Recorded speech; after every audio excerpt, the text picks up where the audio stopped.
साथ संगत जी, प्रेम से कहना धन निरंकार जी।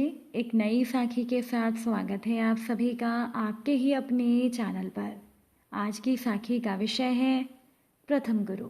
तो चलिए सुनते हैं आज की ये साखी। साथ संगत जी, राकेश की माँ ने उसके हाथ में लिफाफा देते हुए कहा, बेटा तुम्हारा इंटरव्यू लेटर आया है। ये राकेश का 5वां इंटरव्यू था। राकेश जल्दी से तैयार होकर दिए गए पते पर नियत समय पर ही पहुंच गया। एक ही घर में बनाए गए ऑफिस का गेट खुला ही पड़ा था। राकेश ने गेट बंद किया। वह ऑफिस के अंदर चला गया। सामने बने हुए कमरे में जाने से पहले ही राकेश को उसकी माँ की कही हुई एक बात याद आ गई कि बेटा अंदर जाने से पहले पाँव झाड़ लिया करो। अब वहाँ का फुट मैट थोड़ा आगे खिसका हुआ था। राकेश ने उसे सही जगह पर रखा, अपने पाँव पोंछे और अंदर चला गया। वहाँ पर एक रिसेप्शनिस्ट बैठी हुई थी। जब राकेश ने उसे अपना इंटरव्यू लेटर दिखाया तो उसने राकेश को सामने के सोफे पर बैठकर इंतज़ार करने के लिए कहा। राकेश वहाँ सोफे पर बैठ गया। सोफे पर तीनों कुशन अस्त व्यस्त पड़े थे। आदत के अनुसार राकेश ने उन्हें ठीक किया। कमरे को सुंदर दिखाने के लिए खिड़की में कुछ गमलों में छोटे छोटे पौधे लगे हुए थे। उन्हें देखने पर पता लगा कि एक गमला कुछ टेढ़ा रखा था, जो गिर भी सकता था। अब अपनी माँ की व्यवस्थित रहने की आदत राकेश को यहाँ भी याद आ गई। राकेश धीरे से उठा और उसने उस गमले को ठीक किया। तभी रिसेप्शनिस्ट ने सीढ़ियों से राकेश को ऊपर जाने का इशारा किया और कहा कि 2 नंबर कमरे में आपका इंटरव्यू है। राकेश सीढ़ियाँ चढ़ने लगा तो उसने देखा कि दिन में भी दोनों लाइट जल रही थी। ऊपर चढ़कर राकेश ने दोनों लाइट्स को बंद किया और वो 2 नंबर के कमरे में प्रवेश कर गया। कमरे में 2 लोग बैठे थे। उन्होंने राकेश को सामने की कुर्सी पर बैठने का इशारा किया और पूछा, तो आप नौकरी पर कब से आ सकते हैं? राकेश को बड़ी हैरानी हुई। राकेश कुछ समझा नहीं। अपने दिल में विचार करने लगा कि इंटरव्यू तो इन लोगों ने लिया ही नहीं। राकेश ने उन लोगों के सामने भी यही बात कह दी।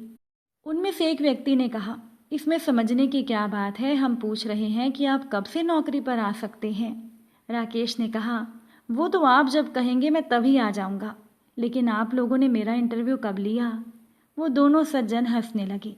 उन्होंने कहा कि जब से तुम इस भवन में आए हो तब से ही तुम्हारा इंटरव्यू चल रहा है। यदि तुम अंदर का दरवाज़ा बंद नहीं करते तो तुम्हारे 20 नंबर कम हो जाते। यदि तुम फुटमैट ठीक नहीं करते और बिना पाँव झाड़े ही अंदर आ जाते फिर तुम्हारे 20 नंबर और कम हो जाते। इसी तरह से जब तुमने सोफे पर बैठकर उस पर रखे हुए कुशन को ठीक किया उसके भी 20 नंबर थे, और जो गमले को तुमने ठीक किया वो भी तुम्हारे इंटरव्यू का हिस्सा था। अंतिम प्रश्न के रूप में सीढ़ियों की दोनों लाइट जलाकर छोड़ी गई थी और तुमने वो बंद कर दी। तब ये निश्चित हो गया कि तुम हर एक काम को अच्छे तरीके से करते हो, और तब ही फैसला हो गया था कि इस नौकरी के लिए तुम सर्वश्रेष्ठ उम्मीदवार हो। बाहर रिसेप्शनिस्ट से अपना नियुक्ति पत्र ले लो और कल से काम पर आ जाना। अब राकेश को रह रहकर अपने माँ और पिताजी की ये छोटी छोटी सीखें जो उस समय उसे बहुत बुरी लगती थी वो याद आ रही थी। राकेश जल्दी से घर गया। अपने माँ और पिता के राकेश ने पाँव छुए और अपने इस इंटरव्यू का पूरा विवरण सुनाया। साथ संगत जी, इसीलिए तो कहते हैं कि हर इंसान के प्रथम पाठशाला घर और प्रथम गुरु उसके माता पिता ही होते हैं। शास्त्र कहते हैं कि गुरु तो वो होता है जो हमें अंधेरे से उजाले की ओर ले जाए, जो हमें रोशनी प्रदान करे। तो सबसे पहले ऐसा कौन करता है? सबसे पहले ये रोशनी हमें माँ दिखाती है, उसके बाद पिता, वही हमारे प्रथम गुरु हैं। इसीलिए शास्त्रों में ये भी लिखा गया है कि माता पिता का यथा योग्य सम्मान करना चाहिए। ज़रा सोचो कि अगर हमें हमारे माता पिता के द्वारा कुछ भी ना सिखाया जाता तो हमारी क्या स्थिति होती? क्या हम ढंग से चल पाते, बात कर पाते, लिख पाते, व्यवसाय कर पाते? यहाँ तक कि हम अपने जीवन और इस शरीर की रक्षा कैसे करनी है ये भी नहीं जान पाते। मान अपमान, प्यार और अहंकार जैसी मूल वृत्तियों को पहचानना भी हमें माता पिता सिखाते हैं। लेकिन जब हम यौवन और सामर्थ्य प्राप्त कर लेते हैं तब अपने इन्हीं माता पिता को हम तिरस्कार की निगाहों से देखते हैं।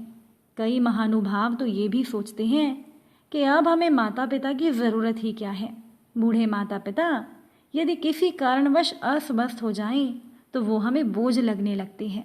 तब हमें ये बात याद भी नहीं रहती कि बचपन में हमारे बीमार होने पर कैसे माता पिता रात रात जागकर हमारे माथे पर पट्टी रखते थे। और यहाँ पर ये तो बिल्कुल मत समझिएगा कि हमें जीवित रखना हमारे माता पिता का अपना स्वार्थ था, उनकी मजबूरी थी। नहीं, ये उनका प्रेम था हमारे प्रति। जैसे उनके माता पिता ने उन्हें प्रेम किया था वैसे ही वो हम पर प्रेम उड़ेलते हैं।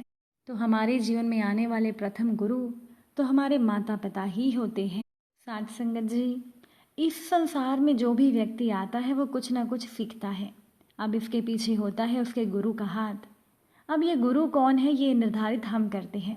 कदाचित हमारे माता पिता हो सकते हैं, कदाचित मित्र हो सकते हैं, भाई हो सकते हैं, कदाचित आदर्श हो सकते हैं, कदाचित गुरुकुल में सिखाने वाले गुरु भी हो सकते हैं।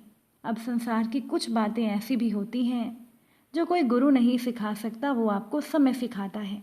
अब समय में और गुरु में एक समानता है और एक अंतर है। समानता तो ये है कि समय और गुरु दोनों आपको सिखाते हैं, और अंतर ये है कि गुरु पहले आपको सिखाता है फिर आपकी परीक्षा लेता है। समय पहले आपकी परीक्षा लेता है फिर आपको सिखाता है। अब शिक्षा प्राप्त करके परीक्षा देना और परीक्षा देकर शिक्षा प्राप्त करना, ये दोनों बातें ही अलग हैं। इसीलिए सदैव याद रखिए कि समय से आपको जो भी सीख मिलती है उसे सदैव अपने पास संभाल कर रखें, क्योंकि समय से अधिक मूल्यवान कुछ भी नहीं होता। और आज के समय में तो संतान के साथ भी गुरु शिष्य का रिश्ता बनाना ही चाहिए। कई माता पिता को तो ये पता भी नहीं होता कि वो माता पिता क्यों बन गए।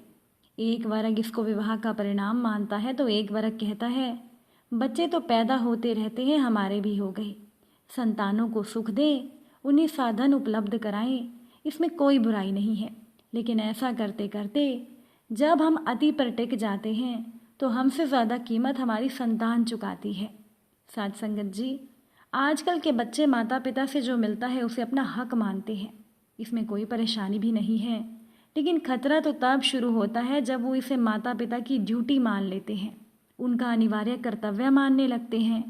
कई घरों में बहस करते हुए बच्चे कहते हैं हमारा अधिकार है ये कि हमको ज़रूरत की हर एक चीज़ मिले, क्योंकि आप ही तो हमें इस धरती पर लाए हैं। हमें सुविधाएं नहीं दे सकते थे तो फिर पैदा क्यों किया। कई बच्चों द्वारा तो माता पिता पर इस प्रकार के प्रहार किए जाने लगे हैं। यहाँ माता पिता एक प्रयोग कर सकते हैं कि बच्चों से एक रिश्ता जोड़ें और जोड़ें गुरु शिष्य का। अध्यात्म की दुनिया में जब कोई अपने गुरु से रिश्ता बनाता है तो अधिकतर शिष्य गुरु के प्रति आधी श्रद्धा रखते हैं और आधे तो संदेह में जीते हैं। बच्चे भी ऐसे ही होते हैं, उनमें माता पिता के प्रति जो संदेह है उससे उनको लड़ने दें, लेकिन श्रद्धा के मामले में प्रयास करें कि उनकी श्रद्धा गतिमान हो। एक दिन जब बच्चे परिपक्व होंगे तो संदेह दूर हो जाएगा और उस समय श्रद्धा काम आएगी। इसीलिए बच्चों से गुरु शिष्य का संबंध भी रखें, और ऐसा तब कर पाएंगे जब आपके जीवन में भी कोई गुरु हो। इसीलिए जीवन में गुरु को ज़रूर धारण करें, क्योंकि गुरु ही आपको अंधकार से उजाले की ओर ले जाएगा। जब आपके जीवन में रोशनी होगी, उजाला होगा, तभी तो आप अपने बच्चों के जीवन को रोशन कर पाओगे। अगर आज की ये साखी आपको अच्छी लगी हो तो वीडियो को लाइक और शेयर ज़रूर कीजिएगा। आप सभी से फिर मुलाकात होगी नई साखी और नए विचारों के साथ। साथ संगत जी, प्यार से कहना, आधार निरंकार जी।